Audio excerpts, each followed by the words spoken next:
So I hope you guys are able to see my screen. Yeah, so I will be basically talking about React component testing in user-centric way. So we'll come to that. What is a user-centric way to test React components? First, a little bit about myself. Uh, 1 second. Yeah. Yeah. So I am Abhinav Sharma, currently working at ZenDrive, and I work there as a front-end developer. And I'm passionate about basically JavaScript, React testing, and data structures in general. These are some of the places where you can find me. So agenda for the today's talk will be like what, how, and why. So we'll be seeing like what types of testings generally we do in our application, and what current approach we are following in our dashboard portal. And then we'll see like a demo of sort of that approach in a much smaller application. And in after that we'll see like what all issues are there with that approach. Then we'll jump to user centric testing and what are the advantage of user centric testing. Again we'll see a demo of sort of that particular testing paradigm, and then we'll see why we have used it in a different developer portal application we have, that is our legacy developer portal application actually. Yeah, so basically coming to types of testing, these are the different types of testing generally we do in our project. One is unit testing. Unit testing is basically you are testing your individual component. If you say in a context of React, you have a basic component, a class-based component or a function-based component. You want to test it in isolation. So you'll basically try to render it and then see whether it works correct or not in your tests. Integration test is you have multiple components, assume like parent and child components, and those basically work in combination to give some functionality. So we need to write test whether they work correctly after the integration. And one is end-to-end testing. This is basically once you build an application which has a lot of pages, so you want to test like end-to-end whether your application is working correctly or not. Like how a user behaves with the application, it jumps from one page to another page, it fills some forms and something happens after that. So these are the different types of testing generally we do. So as you see on the left, unit testing is much faster because there is no dependency on other components. You just try to render one single component. On the higher end side, as you go, integration testing is little slower because you have dependencies on different components, and E2 is basically you are loading different pages, so again that is much slower. Yeah, so we'll come to this. What is the current testing approach actually we are following in our dashboard? So to set a little background first, this dashboard is basically built using React 16, and the testing setup what we are using is a combination of React is the basically the framework, and Jest plus Engine. And what is the approach of testing actually? So the test what are written currently or what are there in our project is those are coupled with the component internal details. So while rendering the component, we'll try to see like what is the state is there in the initial load, and if something changes, what is the next set of state. So we try to compare that in our tests. We try to set an expectation, and then based on that we check whether that is correct or not. And also if there are any method, uh, if we are only rendering a parent component and not rendering a child component, we'll only uh, call the props method which are being passed to child components. So we'll try to call those prop methods and see whether the state is correctly reflecting in parent or not. So we are doing a shallow rendering in Engine for that, and not rendering the parent plus child component. So if you want to do that, that is the integration testing, but in unit testing you will generally render the parent component itself. So these are some of the you say the patterns generally we follow in our dashboard code. So I'll show a demo sort on a smaller application, like what I mean by all these things. So this is a simple application which has username and password field. Initially, it is empty and it shows error message, username is empty, password is empty. So I can fill something in and the error goes away. Similarly for password, and also the login button gets enabled. Once I click this login button, nothing happens for now. At least this is a valid state. But let's say I give a wrong password only for 4 letters. A valid password is 6 or more characters. So it will show me a form level error.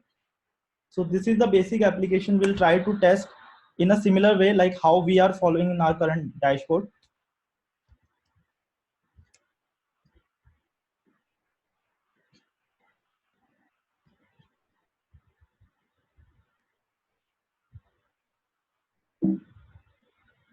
Yeah, I hope you guys are able to see my ID. Yes. Okay. Yeah. So what is the structure of the app is you have one index.js file. Inside this index.js file, we are rendering one app component. And app component is nothing, simply it is rendering a form component. So this form, I've created a custom component of my own. And this is a class-based component. So it manages the state of the form. So you have username field, password field. Those independently manage the state of your username and password, all the value and error state, and what is the message. And this error and error message is for the form level state management. And then one is for login button state. So inside this component, I am rendering actually three components. One is button. This is all form helper text and button are standard materialistic UI components. These input components are my own custom components again. So these are the one actually which renders the input boxes, and I'm passing all the props to these particular components.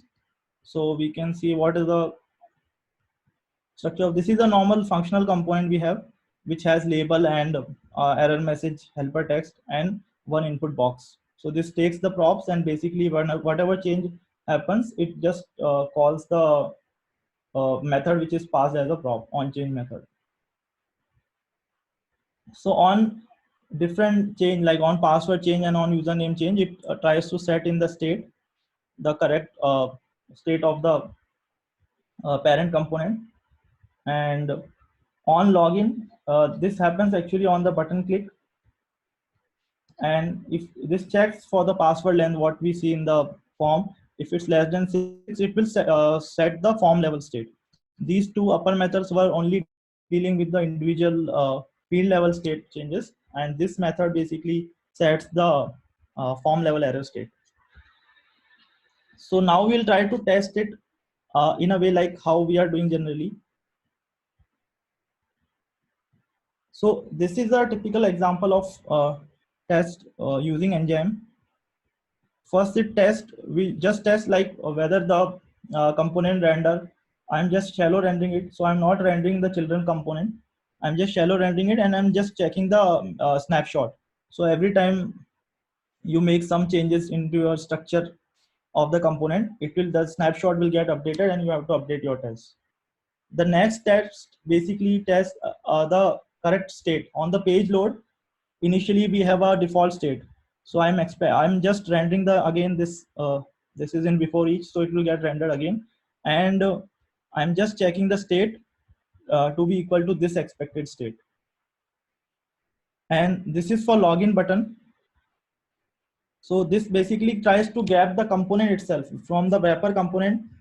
We are grabbing the inside button component, and on the button component we are calling dot props method and checking whether the disable state is true or not. So initially it should be disabled. The prop should be passed as disabled.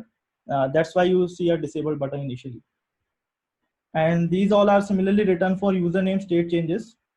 There are a couple of these. I think you got the idea now. So basically what we are doing here is we are dealing too much with the internal details of the component.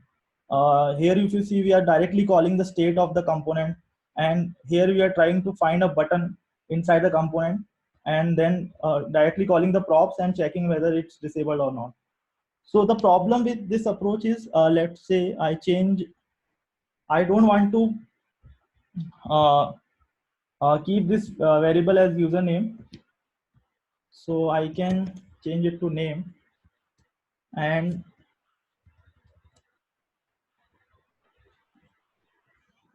okay, let me share my terminal. Yeah, so if you see, I have made the change in my uh, testing my component. I've changed one variable, name of one variable instead. The test failed. Actually, it should fail because I've changed the variable name. But now I'll fix the variable name everywhere. Let's say this name we are using here.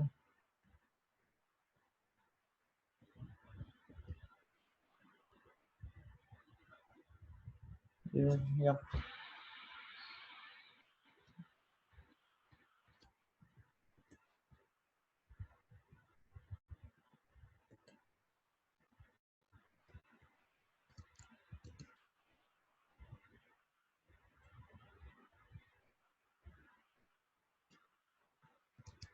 Yeah, so I've changed the, I've done some refactoring inside my component. I have changed the variable name from username to name. And let's see the app, whether it works correct or not. So again, I reload it. Initially, it shows the error message, password, and if I give, yeah, there's something wrong here. Yeah, I have to,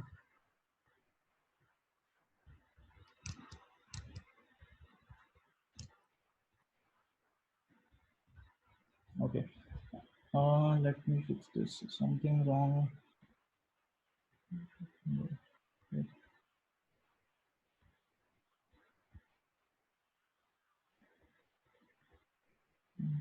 Okay.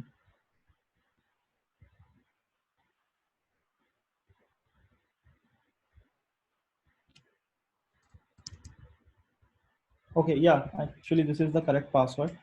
So yeah, the error message is there. So now this is working as expected. Even after refactoring, the application work is as expected. But if we see the test,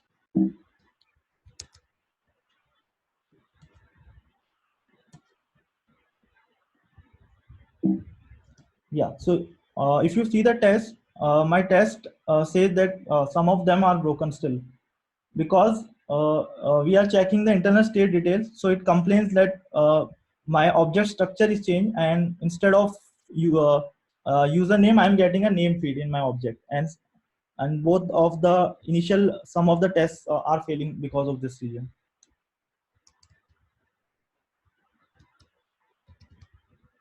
So the problem here is, like, whenever you try to do a refactoring, even though your functionality is correct, you just made the refactoring, you have changed the variable names correctly, or any other change you want to do, and you try to test your application manually, but still your tests are broken. So those basically giving a wrong signal, like something is broken inside your app, but there's nothing actually broken, because you are too much dependent on the internal structure of your app components. These tests are like very fragile. They will break even the component is working correctly if you do any internal changes. So that is the major problem with our current testing approach.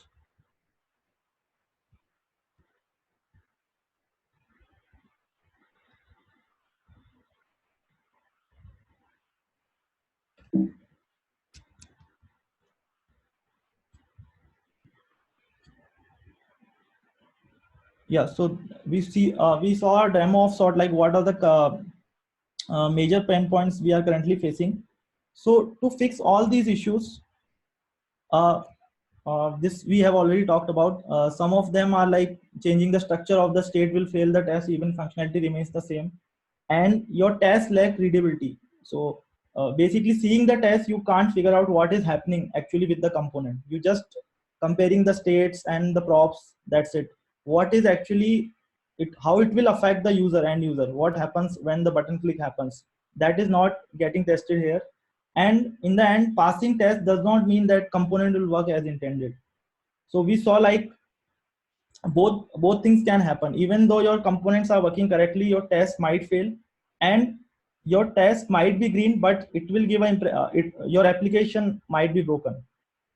So that can also happen. So you are comparing some states, those state changes are correct, but you are not using that state properly somewhere, and you are not checking for the actual output, and basically your application is broken. So these are some of the issues which we face in our current testing approach. So to fix all these issues, there is a new testing approach what we looked into, that is called user-centric testing. And what is the user-centric testing? This is you write your test in a similar manner like how the user interact with your application. So what do I mean by that? We'll come to that in a later point of time. And why should we care about user-centric testing? So when you write your test in a manner like how a user interacts with your application, you can you can do a refactor of your application, and still the application will work as it is. If the refactoring is correct, your test will not break. And if you have broken some functionality, only in that case the test will be broken. So your test should be written in a similar manner. So this principle, if you follow, your test should be written in a similar manner. Like whenever some functionality is broken, uh, then only your test should be broken. Otherwise, those should be green. And also by looking at the test, you can say like what functionality this particular component give to the user. Your test will be written from a more user's perspective. So by looking at those tests, any new developer or any other person who is looking into the code or test code, he can see like what is the complete functionality of this component. So yeah, let's jump to again the demo.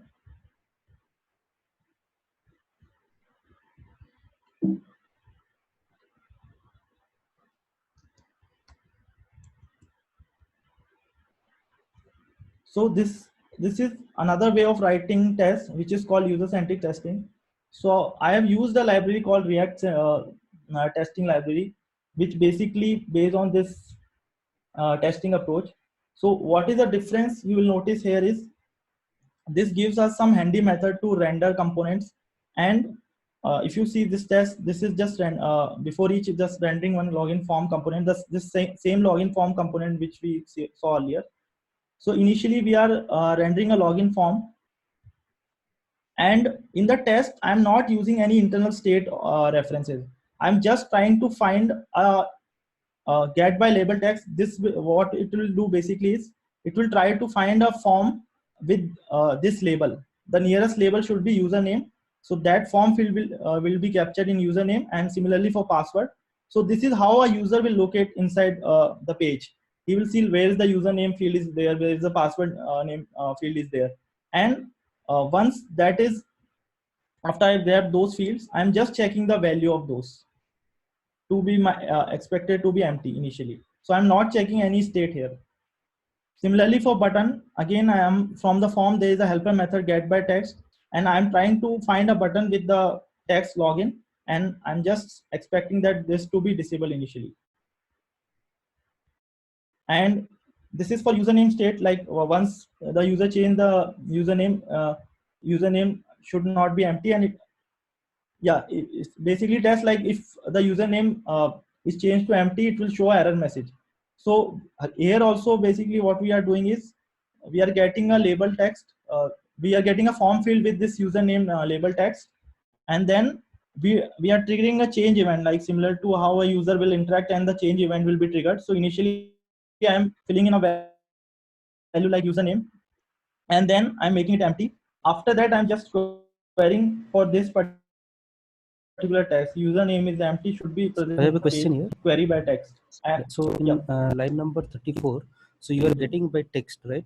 So tomorrow if I change it to register or something, then your test case will fail, or? Yeah, so in that case test case will fail. It should fail, right? Because you have changed the app functionality. So if you go to your app, the user will not see that particular button, right? I have just changed the text, like the functionality remains the same. Like by clicking on the button, user should be able to go inside the app. I just changed it to login. Some different text I'm saying may not be registered. Like the functionality remain the same. On clicking it, I should be doing the same thing. Yeah, so in that case it depends. So let's say you are what your app functionality is. Let's say you are not bothering about the text actually. Yeah, for you, like login or submit is same, or any other label you want to use, and as long as the functionality is same, so you can use regular expressions here instead of this is a kind of regular expression only if you see. So you can give a pattern, like this will be my pattern and I want to fetch with this particular pattern, instead of just hard coding it a login button. But if you are very concerned about the exact text what is getting rendered, you have to find with that particular text, because if you see, this is actually broken for the end user. If you, instead of login, you change to submit, and earlier it was login, then something has changed inside the app. Basically the app functionality is not changed, but app is visually it's changed. Okay. So this is basically depend how you but generally we try to find with a particular name only, because there is a state of app, right? You have some labels and all. So if you are following that particular pattern, username and password fields are there, so you will try to find with them. So if you accidentally change, let's say, username to something else, you should know, like, I have changed something, and once the app is released, something might not work and some labels will be mislabeled. Got it. Accidentally it should not happen actually. Hello, can you tell me that what happened in the case of checkbox which doesn't have label? Chat box, right? Checkbox, checkbox field. Checkbox. I Yeah. think you can also fetch that also. If there is a nearest label, you can use this method get by label text. If there is no label, this is an empty checkbox you are saying. Yes, I am talking about no label. Yeah, then there are some ways to handle that. There are data attributes, but those should be your last option, because there's nothing on the screen, so you can't fetch by anything like text or label text, anything. So you can add data attributes inside your component and you can use them. There's another method. I'm forgetting the name, but it's by get by something. So you can use them and you still you can query. So we shouldn't be too much dependent on our HTML structure, like right, like go to the parent, then find the child. If child's name should be this. So like this, are we supposed to write the test cases, or uh, how do we plan when we don't have a exact reference to it? For an example, I don't have a name for the input field, or like the label. So what would be your approach? Yeah, so if you're planning to build an app, let's say take a simple form, right? Initially, what kind of approach you are following it depends on that also. If I already have a build application and I don't have any tests, from zero test I'm starting up, so I already know like what all my usernames and password, what all the labels are there. So while writing test, if I'm querying with those, this is fine, because whenever I change some label, it should break my test, right? Because that label is changed. So actually your application functionality is changed. It's not functionality means not the behavior part, but the look and feel of your application is changed. And let's say you don't already have a component and you're trying to build a component. In that case, yes, this will be a pain initially, because you don't have any labels and all, you will be building along. So initially it's fine, your test will break. This is called the trash driven development. Your test will break, but finally once you write the component and you give the proper labels and all, those should be green. So initially it's fine to the test to be broken. If you are following the test driven approach, you don't have any components, you are building from the scratch. But if it's already built, then you can simply write these tests, and if you are writing correctly the test and your functionality is correct, then the test will be green. No, what I meant was uh, we shouldn't be writing the test cases, which is like I will not be manipulating it. It shouldn't be too much dependent on my HTML structure. No, Are this we? is not dependent on the HTML structure. This is basically dependent on the labels, what you see on the screen. We are not querying any DOM element directly. We are just trying to find any DOM. Basically, it's not trying to find a div or span. It doesn't care like whether you are rendering the. If you see this username, Yeah. get by label text, my internal structure will be very complex because I am rendering one form helper text. Internally, it is the materialistic UI component, and internally it will render some span or something else. I don't know what it will actually render in the DOM. But what here I'm doing is I'm just trying to find this label. So if in the page or in the component this label exists, username, just give me that particular form field. I don't care about the structure of the DOM. In the line number 34, Yeah, so you have get by text and then you have closest. yeah, So this is like find first the login and then find the button, right? Parent button. yeah. So this is what I am talking about. Okay, yeah, this is a very specific case. So yeah, we can fix this. This is actually what is happening here is there is a span element inside, and that is actually having this login tab, login text. So I'm trying to grab the nearest button. In that case, if you don't want to depend on this particular structure, then we have to use, if the text is not the immediate child of some element, then you have to add data attributes basically on that particular structure. Whatever structure you have, you just depend on some data attributes, and even if you change from button to something else, you can still your test will work fine. Yeah. So But that should be the last option. so if the developer is writing all these test cases, so he has to keep in mind of all these things, right? And while developing the component itself, he has to take care of how of all these things so that the test case writing gets smooth, right?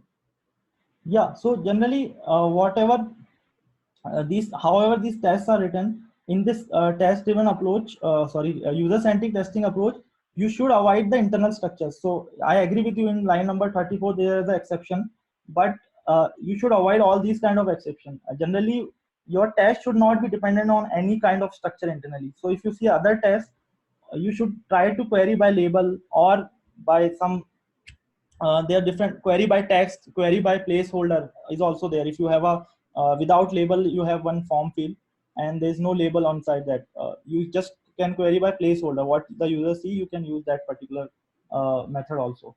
So if you write in that particular way, once you complete your application, there should not be any problem, because whatever structure you change to, if as long as your labels are same, your test will be green. But if initially no component is built, you can your test will be broken, but that is fine actually because it says that there is no functionality. Okay, thank you. Or maybe you can abstract these things out if you want, like you don't want to change at multiple places. So you can I'm not sure how to do That it, is what but you can abstract these functionalities out somewhere and we can define at one place. These are my labels and I can just change it at there and I can load from there. yeah, correct.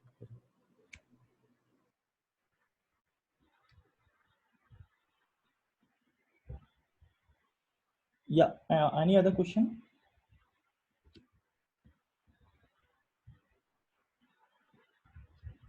Yeah, okay, let's I have a question on this. yeah. So, is there a record and play tool available which works on top of this test framework? Because this is like earlier we used to have those kind of record and play test tools, right? Wherein we can say that, okay, this is the button that we have to click or look for this text and all on the interface. So here also, since we are actually working on how the user looks at, like what the user sees on the UI, instead of typing all these things by hand, is there a way to record and play, like a way to create those scripts automatically? Yeah, that I have to check. I got your point. Actually, there are some tools basically you can navigate through your application, and once you click all the elements and all, it will auto generate the code for you, right? That's the yeah, that's what I'm looking for. Yeah. yeah. So I haven't come across any tool in such, but yeah, I have to see. Okay. Yeah, no problem. Thanks. But yeah, that is actually correct approach. That is also user-centric testing only. So just that instead of writing yourself, you are relying on the actual app behavior and it will auto-generate your code. Yeah, because since we are saying it is user-centric, so let me as a user actually run the application and let that generate the script, the test scripts behind the scene, was what I was thinking. Yeah, so I'm not sure about this framework, but I can give one example. So I have heard from one of my friends. So in some of the companies, they have a custom made framework for these kind of things. So one of those companies are SAP. So those have a testing framework called Viper. So basically, you can navigate through your app and you can capture the button clicks and all, and it will generate the code for that test in inside your all the files. And then again, you can just whenever you make some changes, you can simply run the test. So you don't need to write. But for this particular thing, we need to check how we can basically capture all those things. I remember long back there was a tool called Taste Complete, which had a similar feature. So I was just, but that was not on JavaScript. That was on Windows thick line. So I was just looking for if something like that exists for web pages.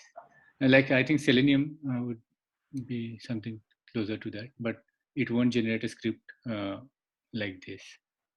Yeah. And this is more meant to be like unit and integration test. So I'll not be generally running the application in full mode.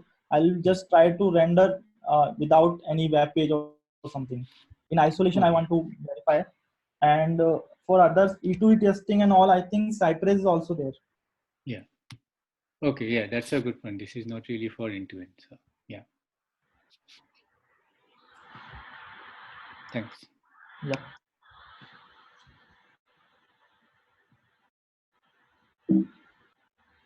So now come to the part why we have used in our legacy website. So as we said, we have a dashboard. Dashboard is basically which shows all the charts and all what we have currently in our application. And the website is where we manage all the user accounts. This is a configurable part where we manage different entities. And dashboard was built using React 16, but this website portal is built using React 15, and it was built in somewhere around 2017. And this is an old course, so there are not a lot of good practices followed. There are a lot of DOM access happening inside the React component. In component in mount, we are accessing DOM elements, and the components are also not modular. There is no clear separation. What is the function, like presentational component? What is the container component? Those are like huge components. Everything is managed inside one uh, component only. And the most important thing is there is no test for this particular thing. Zero test, and there's no testing setup. So this was the situation last year. So we wanted to refactor this developer portal actually. Uh, Basically, we wanted to migrate to we wanted to migrate to React 16. It's still in React 15, but we wanted to restructure the code and all, so we can basically manage in a more better way. Whenever a new functionality comes for this particular website, we wanted to manage in a more better way. So why we chose a React testing library, or why we chose a user-centric testing approach? Since we were not having any test, but the functionality was still there. So we didn't wanted to write any test using the first approach, what we saw, React plus Enzyme approach. In that particular approach, what is happening? We are looking too much inside the component details. So here, later point of time, if you want to do refactoring, those tests will unnecessarily break. Even though functionality is correct, you manually test it in the browser and you see like functionality is correct, the test will still give you a wrong impression that something is broken. So we wanted to use something which is not dependent on the internal structure and which depends on the functionality of the app, like similar to like how a user interact with the app. So with zero test, we started writing tests using this React testing library, and then we make sure that like all the tests are green because the functionality is there already, and whatever tests we have written, those are green. And now we started doing the refactoring. We started removing all the refs code, and we started using states, and we separated presentational and container component. So after that, if something was broken, then only my test will fail. Functionality wise, if something is broken, let's say the error message is not coming properly, or the button click is not working, because of that the error message is not coming, then only the test will break. Otherwise, whatever refactoring we do, the test will be still green. So that gives us a clue, like, okay, the functionality part is correct, and we haven't broken anything on the functionality part. And this is actually good if you have already some functionality built. So you don't need to care about like what will be the labels and all at the later point of time. You already have something in place. According to your seeing your the component, after seeing your components, what is actually getting rendered, you can write your test. And if then something is broken because of refactoring and all, your test will give you a correct indication.